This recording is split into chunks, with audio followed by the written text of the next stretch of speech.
오늘 송구 영신 예배에 참여하신 우리 모든 분들에게 하나님의 은혜와 또 축복이 함께 하시기를 바랍니다. 우리 옆에 자고한 우리 조금 있으면 하겠지만은 새해 복 많이 받으세요. 인사합시다.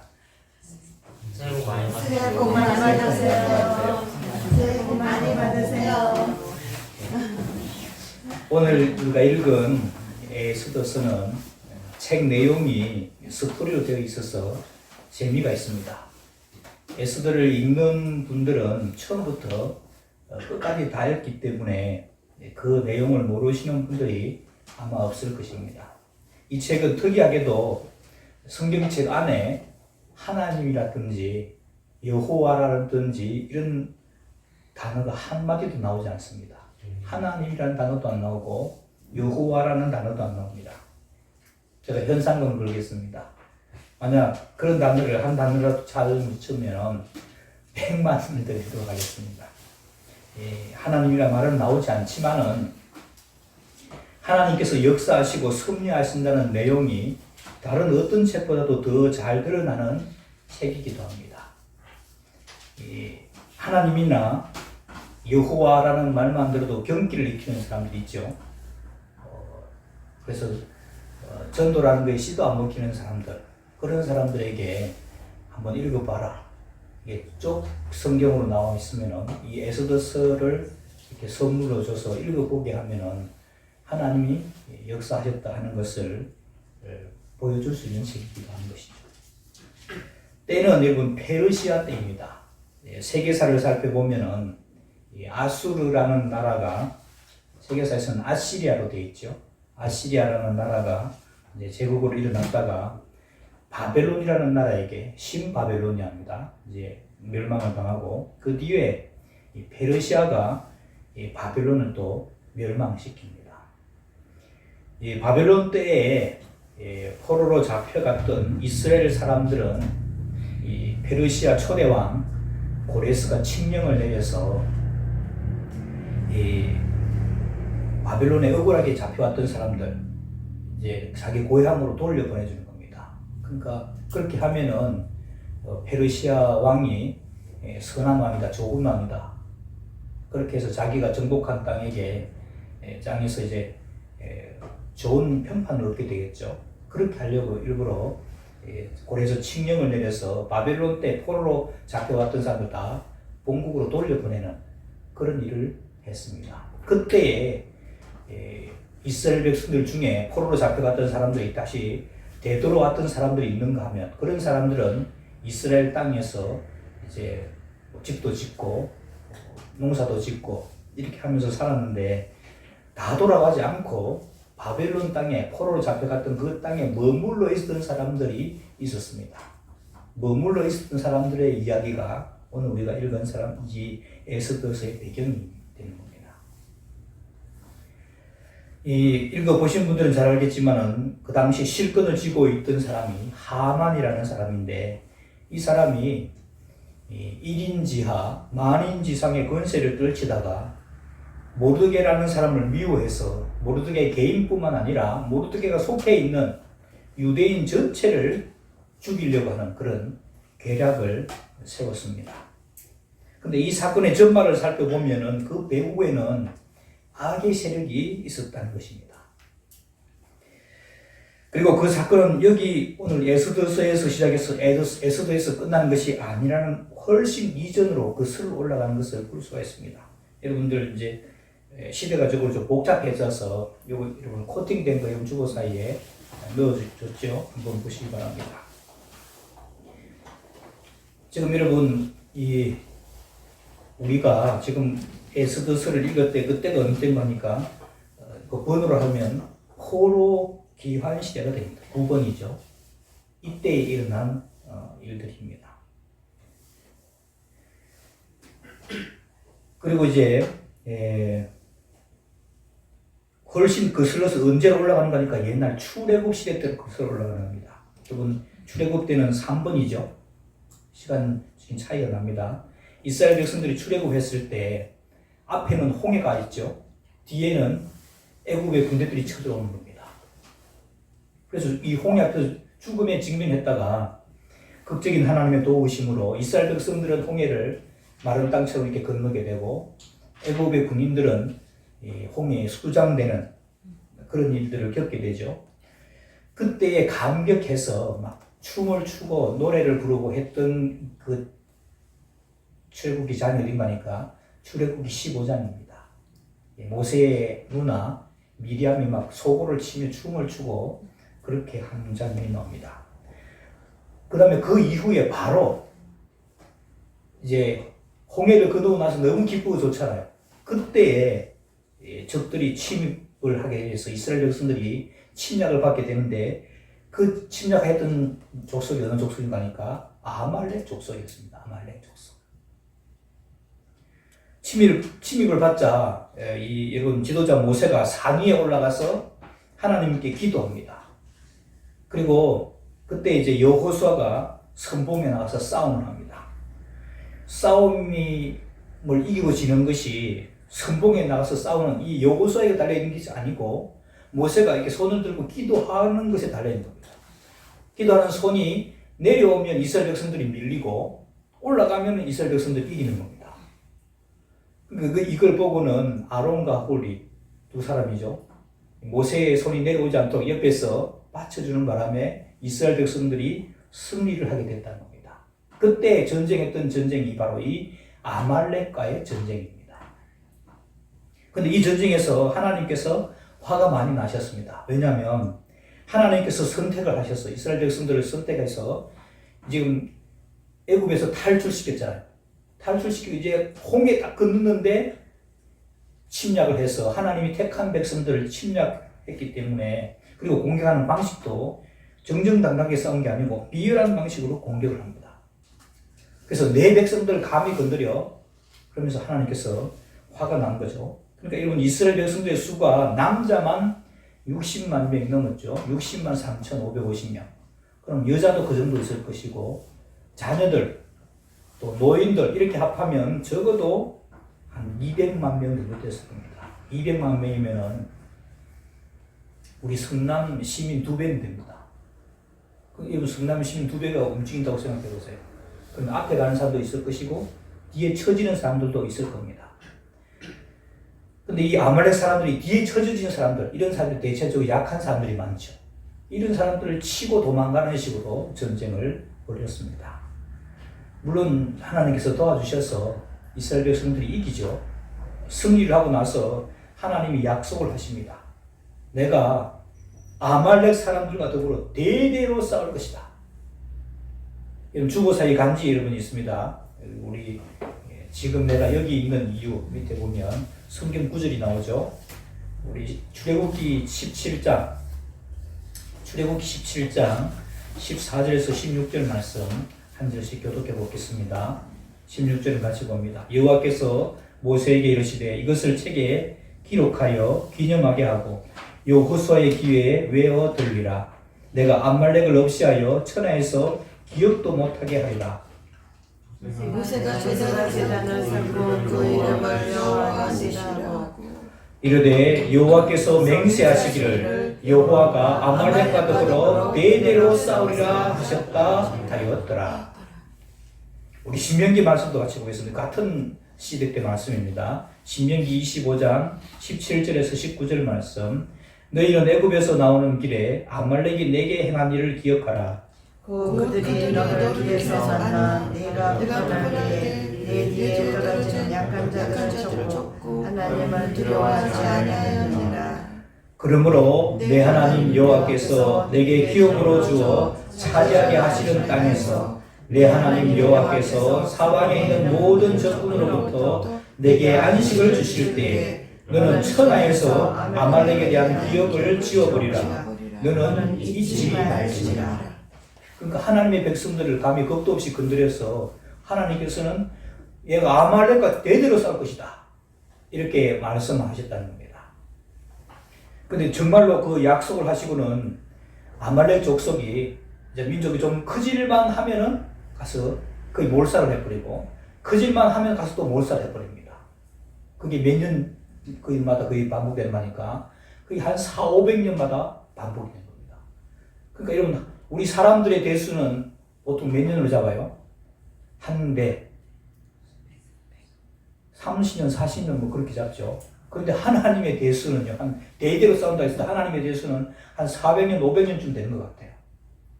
그래서 이 400년, 500년쯤 지나서 아말렉 숫자가 좀 불어날 정도 되면 가서 거의 몰살을 시켜버리고 이런 일이 반복됩니다.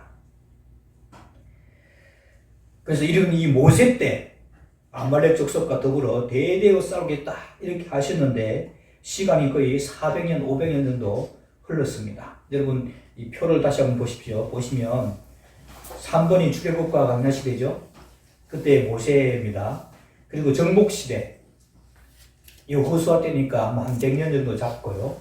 그리고 정복시대 다음에 그 사사시대죠. 사사시대가 한 350년 됩니다. 그럼 450년 지나고 통일왕국 시대가 이제 사울왕이 됐을 때죠. 통일왕국의 사울, 다윗, 솔로몬이잖아요. 이 사울이 왕이 되었을 때 초대 왕이죠. 하나님께서는 이 초대 왕인 사울에게 명령을 하셔서 아말렉 사람들을 진멸하라고 말씀하십니다. 사울 왕이 역사를 알고 있어서 아말렉을 진멸하라는 하나님의 뜻을 정확하게 이해했는지는 잘 모르겠어요. 만약에 이해했다면은 순종했을 텐데 이해하지 못했던 것 같아요. 우리 사무엘상 15장 2절 3절 우리 주보사에 간지 보면서 같이 2절 제가 봅니다. 만군의 여호와께서 이같이 말씀하시기를 아말렉이 이스라엘에게 행한 일 곧 애굽에서 나올 때에 길에서 대적한 일로 내가 그들을 벌하노니 지금 가서 아말렉을 쳐 그들의 모든 죄를 남지 말고 진멸하되 남녀와 소아와 청소년 아이와 유명과 낙타와 나귀를 죽여주시나이다. 여기 보시면 아말렉 사람들 어떻게 하라고요? 진멸하라는 겁니다. 다 죽이라는 겁니다. 어린애들까지도 다. 그리고 동물들까지도 다 죽이라는 겁니다. 이 사울왕이 여러분 400-500년 전에 하나님이 약속하신 내용을 알았다면은 아말렉을 진멸하는 뜻을 온전히 수행했을 텐데 아마도 잘 몰랐던 것 같아요. 사울왕은 온전히 순종하지 못합니다. 순종하기는 하는데 짐승들 중에서도 못한 것들 좀 못한 것들은 다 죽여버리고 좀 좋은 것들은 남겨놓는 겁니다. 그리고 아말렉의 왕 아각왕님 잘 기억해 놓으세요. 아각왕을 죽여야 되는데 죽이지 않고 사로잡아 놓습니다.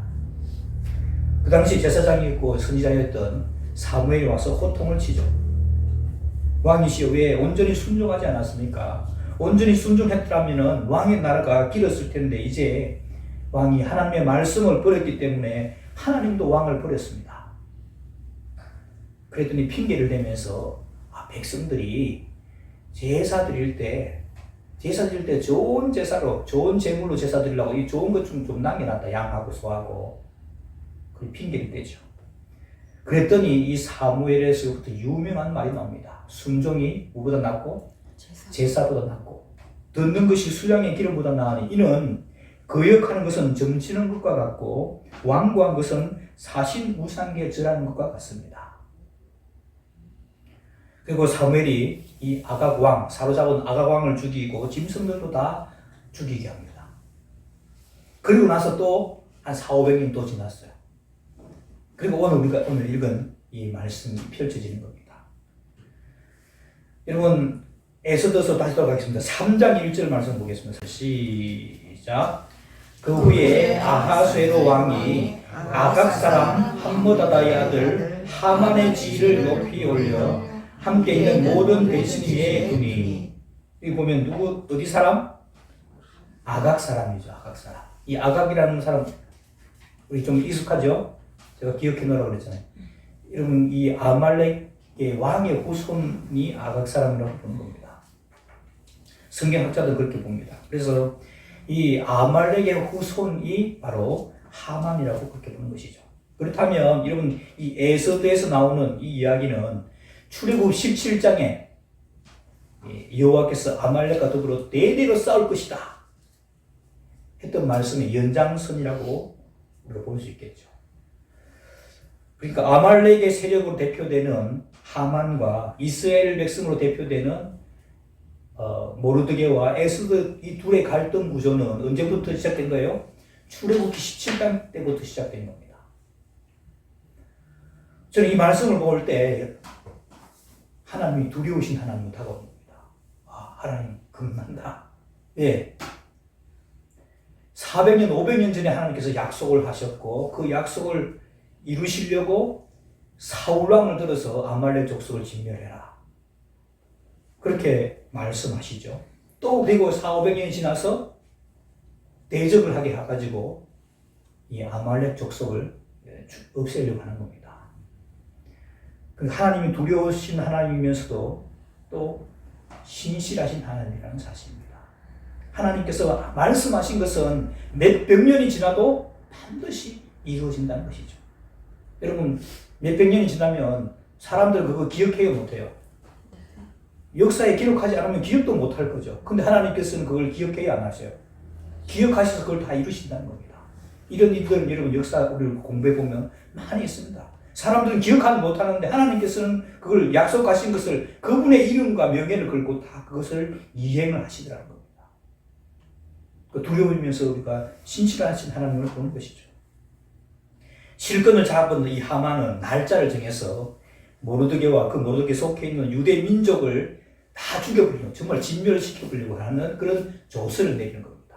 임금이면 조서, 이게 딱 도장 찍힌 조서를 내려버리죠. 이것은 그러면 변개하지도 못하는 겁니다. 시간이 지나가면 이스라엘 민족은 역사 속에서 깨끗이 사라지게 되는 그런 위기의 순간이었습니다. 그때 오늘 우리가 읽어본 말씀에 4장 1절에 모르드게가 유대 사람들을 뭐 했어요? 굵은 배를 입고 죄를 뒤집어 쓰고 금식했다는 겁니다. 제가 4장을 우리가 읽은 이유가 뭔가 하면 이 위기에서 반전을 이루는 계기가 나오기 때문에 그렇습니다. 당시에 이런 왕비로 있었던 사람이 바로 이 유대인 에스더였습니다. 유대인 에스더. 모르드게의 사촌 여동생이었습니다. 근데 이 에스더의 부모가 일찍 돌아가시는 바람에 사촌 오빠가 자기 딸처럼 그렇게 길렀던 것이죠. 모르드게는 에스더에게 조서를 보여주면서 일이 어찌 되었는지 알려줍니다. 왕비로 있으면서 국내 사정을 잘 모를 수가 있잖아요. 그래서 이걸 알려주는 겁니다. 에스더는 사촌 오라버니에게 제가 왕비지만은 왕이 부르지 않으면, 이 페르시아 왕이 부르지 않으면은 왕 앞에 나아갈 수가 없습니다. 만약에 허락도 없이 왕 앞에 나가서 안뜰로 나가서 왕 앞에 나가는 그 침실로 가까이 가게 되면은 자객들이 딱 지키고 있다가 바로 목을 베버립니다. 그때 금호를 내밀어서 살려주지 않으면 우리는 그냥 죽습니다. 왕비라도 이 명령은 변기치 못합니다. 아마 여러분 그 페르시아 때는 이 왕을 시해하려는 이런 자객들이 워낙 많으니까 이제 왕을 보호하는 이런 근위병들이 지키고 있었던 것 같아요. 그래서 왕비라도 가까이 갈 수가 없는 겁니다. 그래서 한 달이나 이 왕비가 왕을 못 봤다는 겁니다. 그랬더니 모르드게의 말을 한번 보십시오. 여러분 4장 13, 14절 말씀, 13절 제가 봅니다. 모르드게가 그를 시켜 에스더에게 회답하되 너는 왕궁에 있으니 모든 유다인 중에 홀로 목숨을 건지리라 생각하지 말라. 이때에 네가 만일 잠잠하여 말이 없으면 유다인은 다른 데로 말미암아 누군가 구원을 얻으리와 너와 내 아버지 집을 멸망하리라. 네가 왕의 자리를 얻은 것이 이때를 위함이지 누가 알겠느냐. 이 말을 들은 에스더가 정신이 번쩍 나서 사흘간 금식을 하고 목숨을 걸고 왕 앞으로 나아갔다고 이야기합니다. 오라버니도 나를 위해서 기도하고 온 백성들과 함께 금식하면서 기도합시다. 이렇게 하게 되고 결국 그 이후의 스토리 여러분들이 아는 대로 모르드게를 죽이려고 했던 그 자리에 하만이 죽게 되고 유대 민족을 죽이려고 하던 사람들이 도리어 이스라엘 백성들에게 죽임을 당하게 되면서 이야기가 끝이 나게 되죠. 여러분 모르드게가 에스더에게 하는 말을 들어보십시오. 네가 유대인이면서 왕궁에 있다고 너 혼자 살려고 네가 만일 잠잠해서 말을 하지 않으면 유대인은 다른 데로 말미암아 노인과 구원을 받을 것이다. 하지만은 너와 네 아버지 집은 멸망을 당할 거다. 모르드게 배짱을 한번 보십시오. 지금 좀 있으면 죽을 그런 위기인데도 하나님이 살아계심을 확실히 믿는 것이죠. 그래서 왕으로 있는 네가 말을 하면 왕에게 영향을 끼칠 수 있지만은 너 혼자만의 안위를 생각해서 말하지 않는다면은 유다인은 다른 구원의 루트를 통해서 구원을 받는다는 겁니다. 그러니 네가 지금 다른 자리도 아니고 왕후의 위를 얻고 있다는 사실, 이때를 위해서 하나님이 그 일을 이루시려고 기회로 주신 자리인지 누가 알겠느냐? 하나님의 일을 이루려고 기회로 주신 자리일 가능성이 크다는 사실입니다. 에스더는 나를 왕으로 삼은 것이 이때를 위해서라고 인정했기 때문에 목숨을 걸고 왕 앞에 나아가게 되죠. 저는 여러분 에스더가 출애굽기 17장에서 말씀하신 아말렉 사람과 대대로 싸울 것이라 하는 그 약속의 말씀을 알고 거기에 동참하기 위해서 죽기를 다짐하고 왕에게 나아갔다고 생각하지 않습니다. 에스더가 그 정도 성경적인 하나님의 약속을 알고 나아갔다고 보지는 않아요. 에스더는 그저 자기 민족과 자기 생명을 구원하기 위해서 왕에게 나아간 것입니다. 그러나 역사의 흐름 속에서 지나고 보니까 에스더가 그렇게 한 것이 몇백 년 전에 말씀하신 하나님의 약속과 뜻을 이루는 하나님의 도구로, 동력자로 쓰여졌다는 사실입니다. 자기는 알지 못하고 그냥 그저 자기 살고 자기 민족 구하려고 나갔지만 이것이 하나님의 연 역사에 보면은 천년 전에 약속하신 하나님의 역사를 이루려는 그런 도구로 사용되어졌다는 것이죠. 그러면 우리가 사울과 에스더를 비교해 볼 수 있을 겁니다. 대대로 아말렉 사람과의 싸움을 싸우시겠다고 말씀하신 그 하나님의 약속을 이루는데 사울은 온전히 순종하지 못했고 이 에스더는 온전히 순종했습니다. 목숨을 내놓고 순종했습니다. 그 결과는 천국에 가보면 확연히 차이가 나겠죠. 자, 그러면 우리에게로 눈을 돌려보겠습니다. 2023년 이제 몇 시간밖에 2시간도 안 남았습니다. 현재 우리는 새소망교회에 있습니다. 어떤 사람은 목사로, 또 어떤 분은 권사로, 어떤 분은 집사로. 지금 이때 이 직분을 가지고 여기에 있다면 여기에도 하나님의 인도하심과 섭리하심이 있지 않겠습니까? 역사를 오래전부터 계획하시고 운행해 가시지 않고 그냥 될 대로 되라 가다가 기분에 맞춰서 이렇게 역사를 운행해 나가시는 그런 하나님이시라면 모르겠지만은 몇백 년 전부터 하나님께서 그 일들을 계획하시고 그 일들을 이루어 나가시는 그런 분이시라면은 어쩌면 지금 여기 우리가 모여 있는 것이 몇백 년 전부터, 아니 창세 전부터 계획하시고 운행하시는 그 하나님 일이 아니겠어요? 거기에 우리가 지금 들어지고 동참하고 있다는 사실입니다. 에스더가 왕후의 위를 얻은 것이 민족의 그 말살을 하려는 그 위기 가운데 구원해내고 대대로 아말렉과 싸우시겠다고 하시던 하나님의 말씀과 약속을 이루는 도구로 사용되어졌습니다. 역사에 가정이 없다고 하지만은 만약 에스더가 죽기를 다짐하지 않고 자기 혼자 살려고 왕에게 나아가지 않았다면 어떻게 됐을까요? 모르드게의 고백처럼 하나님께서는 다른 방법을 통해서 하나님의 구원의 역사를 이루셨을 것입니다. 그랬다면 에스더에게는 하나님께 쓰임받을 기회가 없게 되어진 것입니다. 우리도 마찬가지입니다. 내가 하지 않는다고 교회가 돌아가지 않습니까? 아닙니다. 잘 돌아갑니다. 어떤 사람은 나 아니면 잘 되는가 보자. 그 사람 아니어도 잘 됩니다. 그리고 그 사람 아니어도 하나님의 일은 이루어서 가십니다. 다만 그렇게 되면 일하지 않은 그 사람 혼자만, 자기 혼자만 손해인 것입니다. 하나님께 쓰임받을 기회를 놓쳐버린 것이죠. 지금 내가 여기 있는 이유, 하나님의 섭리와 인도하심 가운데 여기 있다는 사실입니다. 2024년 많은 분들에게 나름대로 직분을 주실 것입니다. 어쩌면 그 직분은 몇백 년 전부터 하나님이 약속하신 뜻을 이루는 통로로 사용되어질 수도 있는 것입니다. 그 당시 일하는 사람은 모를 수가 있죠. 그게 하나님께서 그렇게 예정하시고 약속하신 겁니다. 나는 몰랐습니다. 그렇게 말하셨을 겁니다. 근데 이렇게 직분을 주시고 새소망교회 단계하셨다면 하나님께서 저와 여러분들 통해서 하실 일이 있을 줄을 믿습니다. 주께서 주신 일들을 이 에스더처럼 죽으면 죽으리다, 죽기까지 감당하시는 저와 여러분들 다 되시기를 주의 이름으로 축원합니다. 기도하겠습니다. 하나님 아버지, 2024년 새해를 몇 시간 앞두고 새해를 준비하는 마음으로 함께 모였습니다. 오늘 말씀 속에 목숨을 걸고 자기 민족을 구하려는 에스더와 모르드게의 모습을 보았습니다. 우리가 지금 여기 있는 이유가 하나님의 섭리라면 나에게 맡겨진 일을 목숨을 걸고 최선을 다하는 하나님의 사람들 다 획되게 하여 주옵소서. 2024년 새해를 이제 맞이하게 됩니다. 주님의 인도로 여기까지 왔사오니 이 내년도 주님의 인도하심 가운데 살기를 원합니다. 도와주옵소서. 예수님의 이름으로 기도하옵나이다. 아멘.